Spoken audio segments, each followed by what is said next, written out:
Repères sur la planification de classe. En bref, on prépare efficacement sa classe grâce à des outils de planification qui permettent d'anticiper et de réguler les projets de cycle, d'année, de trimestre et de semaine, une organisation des enseignements par séquence, ensemble de séances, pour éviter de travailler au jour le jour et de diversifier sa pédagogie, démarche, support, groupement des élèves, une analyse des productions des élèves, des erreurs produites, qui doit orienter, action pédagogique à une analyse simple et précise des activités proposées aux élèves, consignes, sens de l'activité dans la vie de la classe, lié si possible à projet finalisé, méthode, critères de réussite qui correspondent aux critères d'évaluation. Les élèves doivent toujours savoir qui, fait quoi, comment, et pourquoi. 2. Est indispensable de les associer à ce qui constitue un contrat d'apprentissage explicite. Une rédaction discursive et laborieuse des projets est inutile. Se centrer sur des informations efficaces facilement consultables. D'après les recherches du groupe de travail sur les pratiques de classe du département de l'Essonne. Voici un ensemble de techniques que l'on peut utiliser successivement ou simultanément. Elles ont toutes pour objectif de provoquer de l'apprentissage, de favoriser un saut cognitif pour les élèves lors des séances d'enseignement.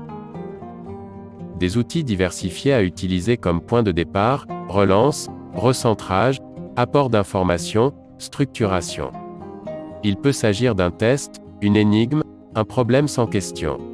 Et toute autre situation qui pose problème. Des documents qui étonnent, qu'il faut déchiffrer, un tableau, un schéma, une photo, un article de journal, un passage d'un livre. Il est possible de simplifier les écrits ou de les adapter. Une courte réflexion individuelle ou de groupe sur le sujet ou un de ses aspects. Des productions à faire élaborer, écrire des textes variés, modes d'emploi, itinéraires, cartes, affiches, pubs, règlements, poèmes. Traduire sous une autre forme, schéma, tableau, codage, peinture, etc. Préparer différents types d'interventions orales, trier ou faire émerger ce qui est important d'un texte, mener des comparaisons, chercher des renseignements, des exemples, des illustrations d'idées, des documents de toute nature, concevoir et présenter une interview, une enquête, un reportage. Des formes d'évaluation à explorer, rechercher les besoins et les difficultés rencontrées, proposer un questionnaire, une production de synthèse, prendre conscience du chemin suivi, de la méthode mise en place, analyser de travaux d'élèves ou de groupes. Des situations à mettre en place de manière successive, commencer une étude par la présentation du sujet, des problèmes qui se posent, utiliser des outils très variés, oral, manipulation, texte, tableau. Et mettre en place des situations de recherche pour faire émerger des questions.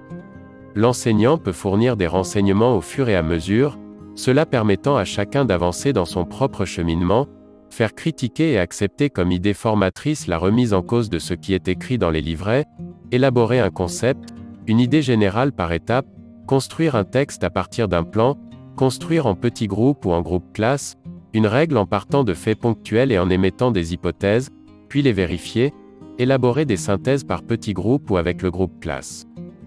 Mais l'élaborer définitivement tous ensemble.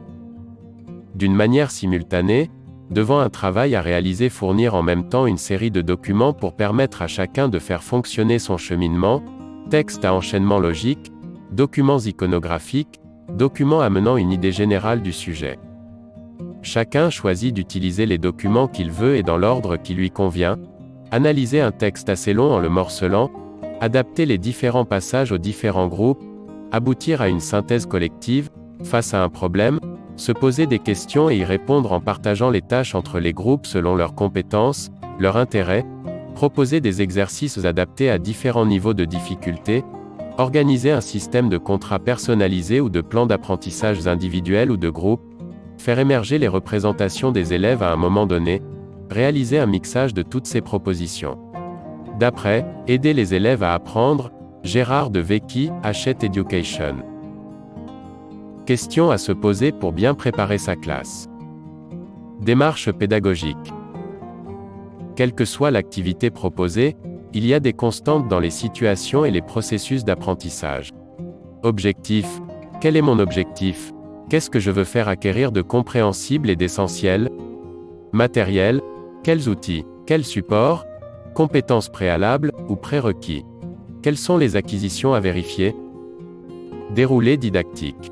Situation problème, quel dispositif mettre en place pour parvenir aux objectifs visés? Quelles compétences à faire mobiliser? Quel savoir ou savoir-faire à provoquer ou dont provoquer une émergence? Situations ouvertes, quelle représentation faire émerger? Comment utiliser les indices recueillis pour ajuster sa didactique? Situation de recherche, réfléchir à la procédure la plus pertinente au regard des objectifs visés. Mise en commun. Comment opérer le mieux? Comment diversifier les démarches de synthèse? Comment organiser un débat argumentatif? Synthèse, prête à l'emploi, à recopier, à rédiger par soi-même, à débattre. Structuration, validation, comment vérifier les compétences acquises? Réinvestissement ou transfert? Quel choix d'activité dois-je mettre en œuvre, à partir d'autres situations, pour organiser le réinvestissement des acquis? Pour valider sa préparation, se demander: ai-je bien cerné ce que je veux faire acquérir aux élèves, définir les objectifs? Proposer une tâche qui corresponde à ce que je veux qu'ils apprennent? Réunis les matériaux, documents et outils nécessaires à la réalisation de la tâche. Pensez à alterner les supports, tableaux, ardoises, cahiers d'essai de C, et les formes de travail, collectives, individuelles, orales, écrites. Choisis les consignes précises. Inclus dans l'apprentissage les temps de réflexion méthodologique. Fixer les critères de réussite pour les élèves. Prévu les corrections, en cours et en fin de séquence et l'évaluation finale. J'ai une séquence à présenter, je me demande, à quelle discipline se rapporte-t-elle? Quelle progression, que dois-je savoir faire ou connaître avant? À quel résultat vais-je parvenir? Quand vais-je la faire? En une fois, plusieurs fois? Quel matériel préparer? Après ma séquence, je fais le bilan. L'outil était-il adapté? La consigne a-t-elle été suivie? Quelles sont les difficultés rencontrées? Comment améliorer la production? Questions complémentaires à se poser. Question du temps, y a-t-il des rituels de début et de fin d'activité, de fin de journée? Le rythme de travail est-il en sous-régime, ennui, ou bien trop élevé, angoisse? Une synthèse trop longue, en élémentaire. Y a-t-il un projet ce mois-ci, ce trimestre, ou bien les élèves sont-ils dans la routine du quotidien? Les élèves savent-ils ce qu'ils vont faire? Y a-t-il un menu, image ou texte, qui le garantit? 2 questions de préparation, trop floues, pas assez pensées, pas assez consistantes, ou trop rigides. Je termine coûte que coûte quelque chose de trop dur pour les élèves, je ne sais pas m'arrêter ou à l'inverse je ne sais pas improviser, je m'épuise dans la préparation et je manque de force en classe. 3 Mes consignes, sont-elles, orales, écrites, en élémentaire, visuelles, trop longues, trop compliquées, non validées à la fin, finalement chacun a fait ce qu'il a voulu.